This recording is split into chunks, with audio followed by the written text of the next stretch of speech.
मी आज एक प्रयोग करून दाखवणार आहे। माझ्या प्रयोगाचे नाव आहे पारदर्शक व अपारदर्शक पदार्थ ओळखणे। प्रयोगाला लागणारे साहित्य: मेणबत्ती, पुठ्ठा, पाण्याने भरलेला काचेचा ग्लास। मी आता पुठ्ठ्यातून मेणबत्ती व तिची ज्योत पाहणार आहे।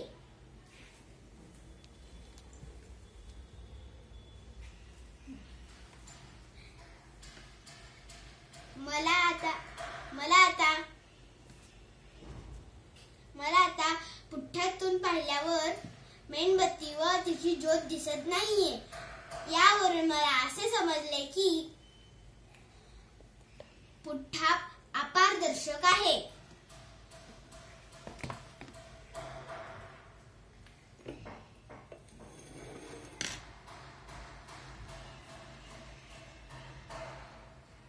आता मी एक काचेचा पाण्याने भरलेला ग्लास घेतला आहे। त्या ग्लासातून मी पाहणार आहे की मेणबत्ती व तिची ज्योत दिसत आहे का।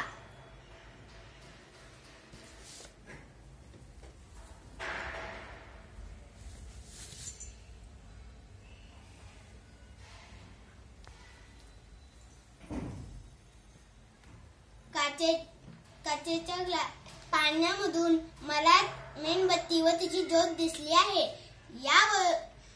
यावरून मला असे समजले की पाणी हे पारदर्शक आहे। धन्यवाद।